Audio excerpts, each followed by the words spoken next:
Hola a todos, bienvenidos a este nuevo video. En esta ocasión vamos a estar viendo el concepto de programación orientado a objetos desde un enfoque conceptual y teórico. Ya en el próximo video vamos a abordarlo desde un enfoque práctico y de código.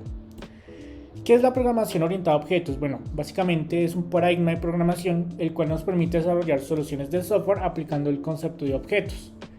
Un objeto en programación es lo mismo que un objeto en la vida real. Es la misma definición, es decir, tiene unos atributos y unas funcionalidades, unos comportamientos intrínsecos del objeto. Por ejemplo, aquí tenemos un computador, vemos que tiene un disco duro, una tarjeta madre, una GPU, una memoria RAM y demás componentes que el conjunto a su vez forman un objeto. Por ejemplo, la CPU o el microprocesador tiene unos atributos, tiene un tamaño, un color, un número de pines. También tiene unas funcionalidades, por ejemplo, lectura y escritura de datos, procesar los datos, manejar el guardado de información entre la RAM y los discos duros y demás. Entonces vemos que la CPU tiene diferentes comportamientos que son únicos pues en este caso de este objeto. La programación orientada a objetos se compone de estos conceptos. Empezamos por la clase, que en términos sencillos es una plantilla en la que se definen las características y comportamientos que van a tener nuestros objetos.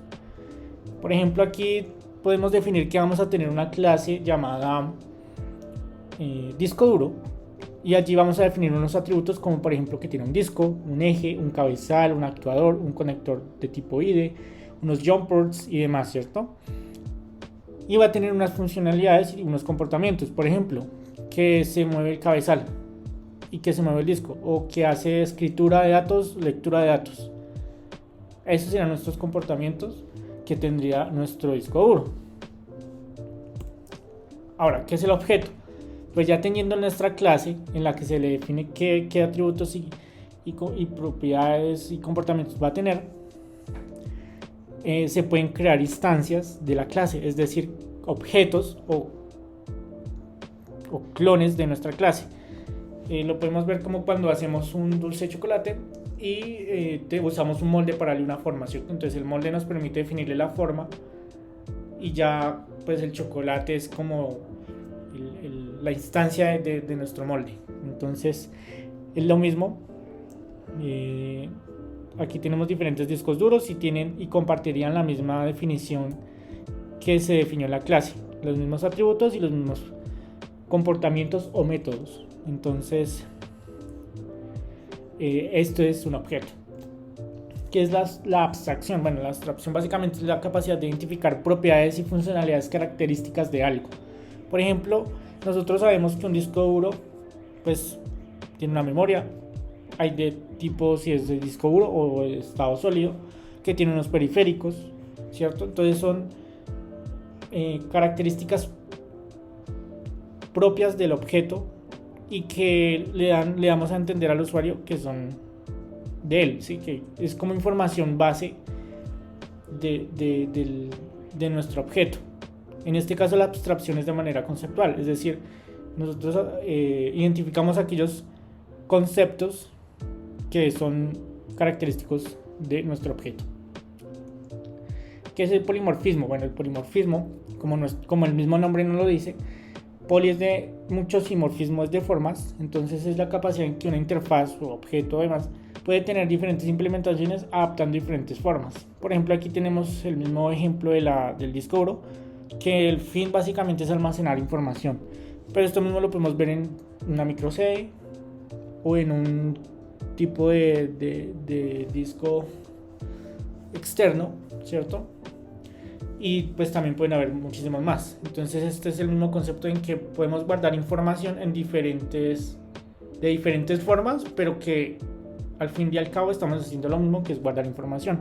Entonces yo puedo, por ejemplo, tener una clase que por ejemplo, que me defina que quiero almacenar información, y puedo tener diferentes implementaciones de esa clase, ya sea en un disco duro, en una micro CD o en otro tipo de memoria. ¿Qué es la herencia? Bueno, la palabra misma nos lo dice, y es la capacidad que nos permite permite heredar y compartir propiedades y características entre diferentes clases, atributos o funcionalidades. Por ejemplo, tenemos la clase del disco duro que teníamos anteriormente, y allí digamos que internamente definimos que tiene chips, ¿cierto?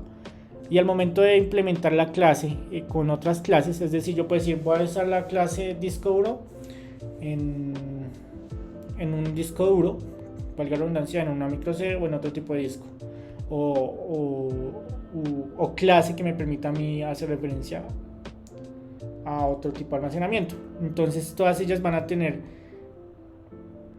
la definición que se definió en nuestra clase principal de que ahí debemos tener un chip, ¿cierto? Entonces todas van a tener el chip, todas comparten el chip, no las mismas configuraciones, pero sí la implementación de que deben de tener un chip, ¿cierto? ¿Qué es la encapsulación? Bueno, es el mecanismo en el que se encapsulan atributos y funcionalidades de una clase en ella misma o en otras. Es decir, por ejemplo, tenemos el disco duro, ¿cierto? El disco duro internamente hace sus cosas y tiene sus atributos de él, y internamente tiene funcionalidades que él mismo realiza.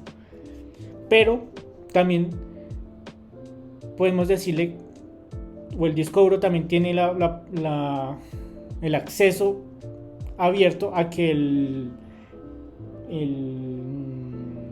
microprocesador pueda escribir datos sobre él. Entonces él encapsula en funcionalidades para él mismo y encapsula responsabilidades en el microprocesador. Entonces ahí comparte, ¿cierto? Comparten cosas el microprocesador con el disco duro. Pero ¿qué pasa si yo digo eso mismo de la tarjeta gráfica? No, pues la tarjeta gráfica nada que ver, porque no tiene interactividad con el disco duro. Entonces ahí no comparten nada. Entonces la encapsulación es solamente para el disco duro en ese escenario, ¿cierto? Aquí tengo un ejemplo sencillito. Aquí digamos que a nivel de abstracción sabemos que un computador tiene una tarjeta madre, una memoria RAM o volátil, una memoria no volátil, una CPU, una GPU, bueno, entre más cosas, pero a nivel básico esto, ¿cierto? Aquí podemos tener un computador en la parte derecha que hace referencia a una clase. Entonces, en la clase aquí definimos, bueno, teniendo en cuenta que estos son atributos que va a tener la clase, podemos definir unas funcionalidades que puede ser prender, apagar, procesar datos, renderizar o generar audio.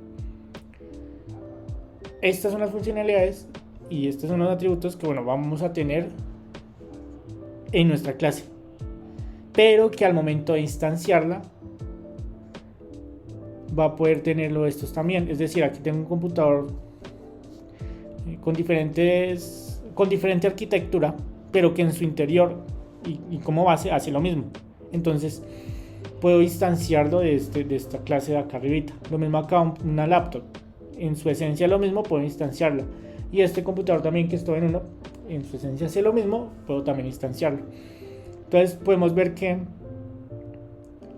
en la clase definimos comportamientos intrínsecos que va a tener un objeto, como lo puede ser en este caso el computador, y que puedo generar diferentes instancias de diferentes características. Esto también pueden ser subclases. Por ejemplo, pues si tengo acá un computador que tiene estas funcionalidades bases, y pues acá puedo hacer diferentes implementaciones que va a tener, digamos, cada uno de estos computadores. Por ejemplo, en el laptop vamos a tener un touchpad que acá no vamos a tener. Entonces aquí puedo definir una clase, una subclase que me va a heredar de la clase padre, que es esta de acá arriba, y acá esta es otra clase que me va a implementar las mismas funcionalidades y atributos, pero que internamente va a definir otros nuevos, porque por ejemplo aquí vamos a tener un touchpad, ¿cierto? Y acá no. Entonces acá vamos a tener un mouse, y acá vamos a tener también un mouse, ¿sí? O otro tipo de dispositivos. Entonces es interesante cómo podemos, por medio del concepto de objetos, plantear soluciones en el desarrollo de software y generar soluciones pues efectivas y funcionales, ¿no? de lo que necesitamos solucionar, solventar o desarrollar. Entonces básicamente este es el concepto de programación orientada a objetos. Esto es un concepto general, no estoy hablando acá de un lenguaje en concreto, sino que a nivel general este es el concepto. Ya a nivel técnico en cuanto a código lo vamos a ver en el siguiente video. Aquí para el tema de programación, bueno, más que todo para el tema de los paradigmas, dejo un link en la descripción, vuelvo y recuerdo, de un blog que escribí donde explico allí varios paradigmas de programación que existen. Entonces básicamente eso sería todo por este video. Espero les hubiese gustado. Cualquier observación, duda, pregunta en la cajita de los comentarios y bueno, hasta la próxima.